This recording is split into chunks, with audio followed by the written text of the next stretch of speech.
It's a Friday, so the very last edition for the week. We'll have a bumper for you as usual to get you excited ahead of the long weekend. TVTF is joined by Abulo Semoagu. Gentlemen, welcome to the program. Good morning, Amici, and good morning, dear listener. Indeed, Amici, good morning to you. Good morning, listener. The countdown continues. The parties are... It's day 84? Yes. To the election? To the elections. And the parties are also all over the place. The APC was in Yenegua yesterday, Bayelsa State. And then, but it appears there is a little slow,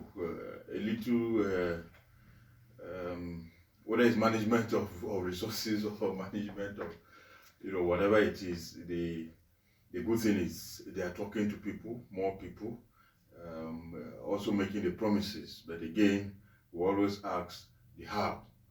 When you say you would industrialize, when you say you will move from consumption to production, when you say you privatize, when you say we need to know the how you intend to go, about all of that. So we are watching. Interestingly, that's at the federal level or the national level. Then the states are also a place to watch out. A number of them, I can tell you, are in Abuja. The governors, the candidates of India for governorship, National Assembly, state houses of assembly. A number of them are in Abuja. What are they looking for here? The time has not perhaps got there. I'm sure by we're already in Yuletide. I'm sure towards the end of the year, a number of them, will be up. Will get down to their constituencies and perhaps stay there at the elections. But then the National Security Advisor, the good thing is he said he over. Yeah, he will get to that. Let's welcome Abulu Semoagu. Amici, good morning again, and TV, thank you.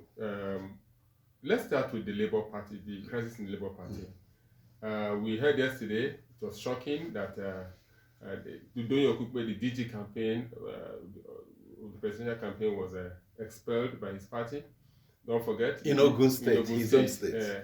And some persons are raising raising concerns over that. Don't forget it happened to Oshomole, even when he was party chairman of All Progressive Congress, APC. His ward suspended him, and he stood. And don't also forget that there's this other politician that Secondos, yeah, exactly, and he stood. So this has thrown up a situation in Labour Party. But what was his offense? That they say he wasn't paying his dues for 6 months. Yes. For 6 months. And when we inquire, the dues for Labour Party is 100 naira monthly, and that's 1,200 naira yearly. And they say he had not paid that, and they also accuse him of financial misconduct. They also accuse him for political rascality and non-financial member status. And the group is also calling for him to be sacked and let a northerner come in. And that quickly takes me to... balancing. That quickly takes me to the four major political parties I mentioned. If you look at it, in the APC, the presidential candidate is from the south, PDP from the north, Labour Party from the south, NPP from the north. Then the DG campaign of APC is from the north, DG campaign PDP from the north, the Labour Party from the south, NPP from the north. And you have the presidential campaign chairman, APC from the north, PDP from the south, Labour Party nil, and NPP nil. You have the party chairman of APC north, PDP north, Labour Party south, NPP north.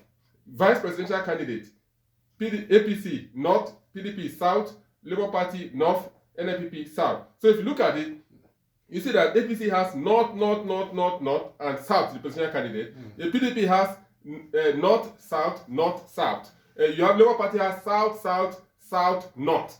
Then you have NPP has north, south. So for balancing, probably they are right. The group in Ogun State calling for balancing, because if you say it is 1,200 naira yearly that Doyo Kupe is owing, that's 600 naira. No, for 6 months, that's 600 naira. Yes. That's why you're expelling him. I think it does not hold water. Well, the main issues are these ones that they are talking about.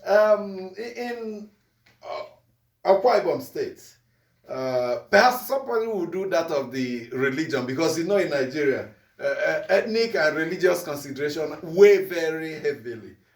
Well, some will say fortunately, some will say unfortunately, but that's the reality. In Akwa Ibom State, the YPP governorship candidate, Senator Albert Bassi, was sentenced to 42 years for corruption, while as commissioner for finance in Akwa Ibom State in year 2010, that was when Godswill Akpabio was the governor. He was said to have received an exotic gift from a businessman, Jide Mon-Fri, and all that. Now, he was convicted. Shola Jaisimi, welcome to the program. Immediately, the YPP candidate was convicted. The prison officials moved in, effected his arrest, and took him straight to Ikote Bene prison in Akwa Ibom State. If he's going to appeal, he will be appealing from prison. Just like Olabode George appealed from prison and finished his sentence, and the Supreme Court finished, freed him and all that. And Nyame and others were appealing from prison, but were freed by presidential amnesty. Now, a court ordered the sent EFCC chairman to prison. He was appealing from the comfort of his office. Another court sent the Inspector General of Police to prison. I don't know whether he has appealed. He's still at the comfort of his office. Another court sentenced the Chief of Army Staff to prison, all for contempt of court, for disobeying judicial pronouncement. As we speak, he's either having a good coffee at his home or working in his exotic office in Abuja here. Why is it that when these big men in power are convicted, we don't do the needful? But when some other person, I mean, how do we reconcile these two? Eventually, let me start from the fact that the issues are different. That of Senator Albert Bassi Akpan, it's a criminal issue, and the court has convicted. The other ones have to do with contempt, maybe come and show cause why so and so. Are they not criminal? The issues are not criminal. At least I know two are civil with regards to the, premature retirement of one particular police officer in 1993. I'm trying to, remember that issue of the Chief of Army Staff. So, the nexus is not really there. But I get the point you are trying to make, that officials are quick to do certain things. But I mentioned when they are not quick to do certain things, we also complain. So if a court has if a judge has hit the gavel and pronounced a sentence on somebody, that person should go and start serving and appeal from there. The case of Senator Bassi is quite interesting. And what it shows is that in as much as we know that he has that right of appeal, nobody can deny him of that the law is taking its course. He has been found guilty of 42 years is no joke. The man is 50, was 50 in October. So if you add 42, he might be in that place till 92, or if he gets payroll or something. No, 42 years divided by 2, that's 21 years. Subject to appeal. So the point I'm bringing out is that let's allow the law to take its course. He has had his day in court. This is a trial that started as far as 2017. They quashed it from the High Court in Lagos. The court said, I have no jurisdiction. That's 5 years ago. Exactly. They brought it to you where the incident, alleged things were supposed to have taken place, and now the conviction has been secured. After almost, since 2019, that's 3 good years. So the Administration of Criminal Justice Act is moving faster, and I believe that Mr. Bassi, who is seriously... A sitting senator. Yes, who sought the ticket of the PDP. Someone of a very sensitive committee, I think. And even ad hoc committee. Is the chair of the committee on petroleum upstream, and the chair of the committee on investigating theft of oil and all that. That report was thrown out by the Senate. Recall what happened. They said of a committee of 12, only 6 signed, and those 3 who were part of the 6 said, we never signed nothing. That our names were lifted up the first meeting we had. So Senator Bassi Enshaw, nice dynamic financial guys, an economist by training. But when these issues come up about reputation, and I remember that plenary, the Senate tried to bury it and say, step it down, we'll reconsider it. Our senators must do things. Okay. They shouldn't call us like as if we don't know what we're doing. Let me quickly go back to the issue of DGC. I humbly request that we should not drag such issues into the equation politically. Why I say so is that let's try as much as possible to limit ourselves and all other people who are playing all these cards. We don't know what's happening in Labour parties. Politics at the bottom, they know what they're doing, because some of the accusation is like, they're still a PDP man. That's what those people said, and he has come to take position in their party. We should leave them to sort their things out. The positions which we have But things that are of national interest. Come again? Developments within the Labour Party are of national No, interest. the context I'm talking about is the fact that we're looking at presidential candidates, we're looking at their, running mates, and we're looking at the chair of the parties. That is contained in many of the constitution of the party. I'm not looking at that of people. When we bring DG ship in again, what's the impression? Another issue of corruption is is it an allegation now? Because to me, it sounds like an allegation raised by the president from personal experience. He said, from his experience, governors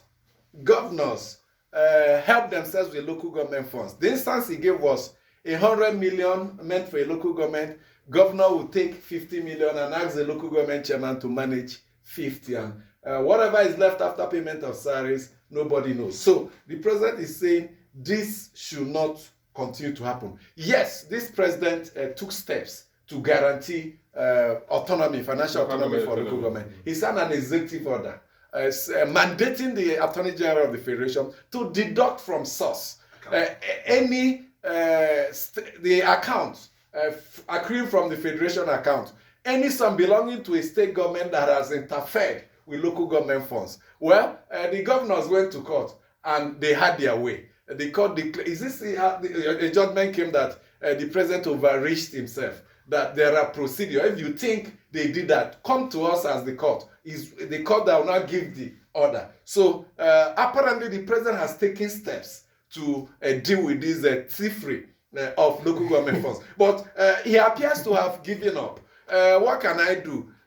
Lamenting again. Now, if the governors have immunity, what about the local government chairman? Does he also have immunity? Can't we start from there? Wait for the governor to leave office after the immunity has been waived to swoop on them? In 1999, the Obasanjo government, they included the state and local government joint account in the Constitution, 1999 Constitution. And since then, issues of first-line charge came up.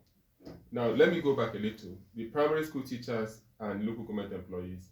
The primary school teachers have an issue. We used to collect their salary from local government, but as that state and local government joint account was established in the Constitution, they now get their salaries from the state government.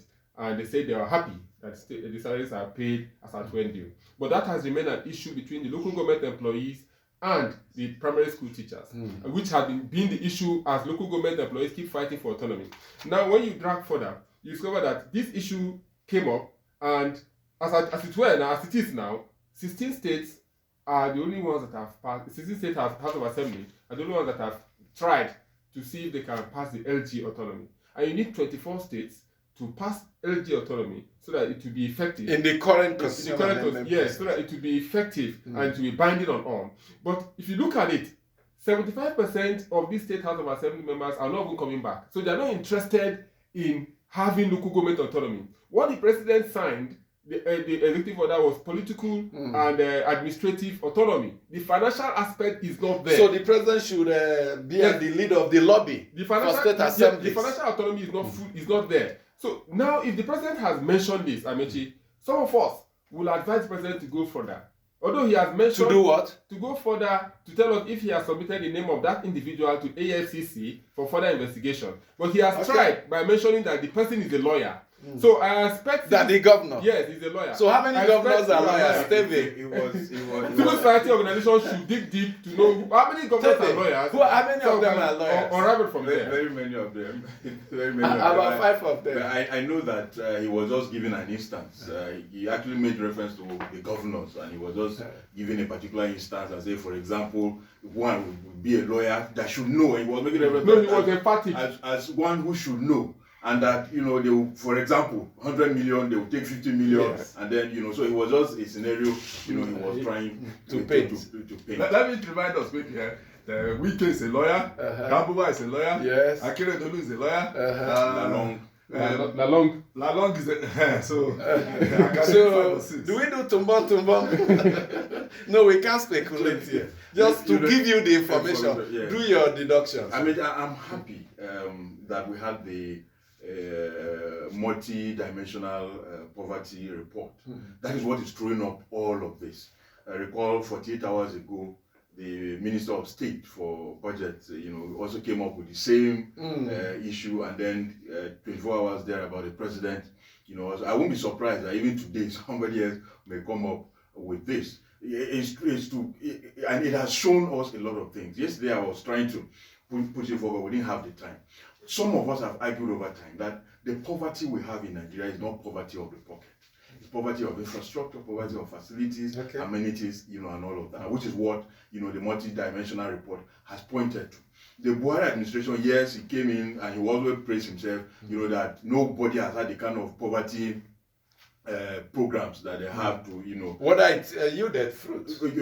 His Minister of State said they are not seeing the results in the huge investment, and that's what we are saying. Because when you hand out 20,000 to people every month and all of that, 5,000, and you're pushing them into poverty. And and then fuel, there's no fuel, the prices are going up, inflation is going up, and all of that. You have these issues. But one thing is also true. From what the president has said, from what the multi-dimensional report has also pointed out to, the poverty, 72% or thereabout, is in the rural area.